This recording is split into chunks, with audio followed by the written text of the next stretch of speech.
Yan. Guys, welcome to my vlog. Yan, today gagawa tayo ng breakfast para sa mga bata, no?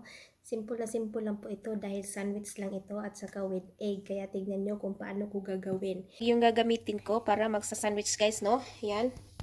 Wait muna tayo. Yan, mga 10 minutes tapos na yan. Ayan. O, ayan muna, guys, no? Yung itlog kanina niluto ko. Tanggalin muna natin, no? Yan natin. Tanggalin. Lagyan natin dito. Tanggalin, apat to siya, guys. Yan. Tanggalin na natin yung skin.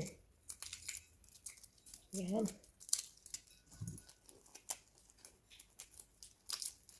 Yan. Simple lang to, guys, na gagawin ko na breakfast, no?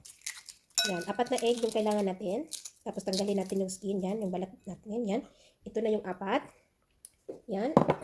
Next natin na gagawin. Yan. Tanggalin natin, no? Yan, guys. Yan. Yung natin gawin, guys. Ganyan. Yung yellow. Lagyan natin dito. I-smash natin. Yan. Yan. Para mapilo po siya. Kaya ganyan, no? Ganyan yung gawin natin. Iyan. Yan, no? Pag wala po kayong ganito, no? Pwede nyo namang i-smash. Pero, ginaganito ko, guys. Ayan. Para maganda yung labas. At saka yung white egg. Siyempre, gamitin din natin. Yan. Yung white egg. Yan. Smash natin, no? Yan, ubusin natin dun, guys. Lahat ng white egg, no? Ano natin? Para lumabas kasi maliit yung ano niya. Yan. Smash. Ano? Yan. Ganyanin natin. Haluin muna natin, guys, no? Haluin natin. Yan. Lagyan po natin ng paper. Ito na. Kayo na mag-adjust, no? Kung ilang paper yung gusto nyo gamitin. Yan. Pati pa. Yan. In-adjust ko na po yung paper. At saka next natin, ano? Asin. Asin po ito. Yan. Ginanon ko na, no? Lagyan ko ng kunting asin. Ito natin gawin. Lagyan po natin ng mayonnaise. Kung meron kayong mayonnaise dyan, gamitin ko na lang, no? Yan. I-adjust din kayo kung magkano ang gusto nyo gamitin na mayonnaise. Ayan. No? Marami yung gamitin nyo, no? Kung mahilig kayo sa mayonnaise, pwede nyo maggamit kayo ng marami. Depende sa inyo. Ayan. May apat tayo na sandwich, guys, no? Gamitin natin to. Pero before that, lalagyan ko muna siya ng margarine. Yan. Lalagyan ko siya ng margarine, no? Kung wala kayong margarine, guys, pwede naman wag na lang gumamit ng margarine, no? Pero sa akin nilalagyan ko. Yan. Yan. Kayo na mag-adjust kung ilang margarine yung gagamit. Ginawa natin. Yan. Yan. Okay, tayo na. Yan. Easy lang to, guys, no? Masarap to na pang breakfast sa mga bata. Ang dami to.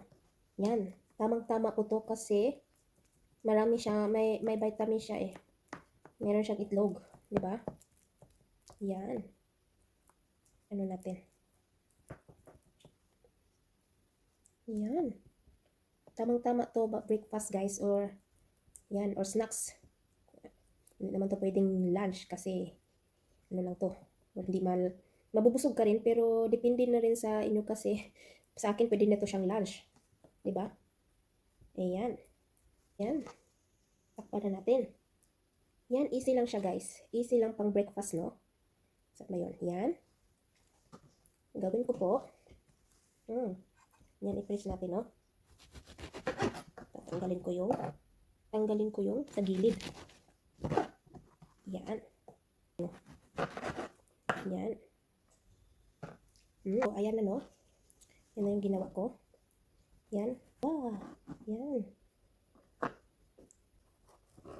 Na, guys, no? Yan. Ano natin? Siyempre, lagay din tayo ng konti. Pwede din kung meron kayong saging, pwede din maglagay ng saging, no? Yan. Ayan na. Siyempre, lagyan din natin ng ganyan. Diba? Yan. Ganda yung performance natin. Yan. Yan.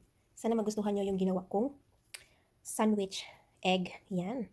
Prutas. Depende po sa inyo kung gusto nyo saging. Kung anong prutas na gusto nyo. Yan. Ayan guys. Sana magustuhan nyo, no? Yan. Tikman na natin, no? Yan. Yung ginawa ko. Diba ang sarap? Yan.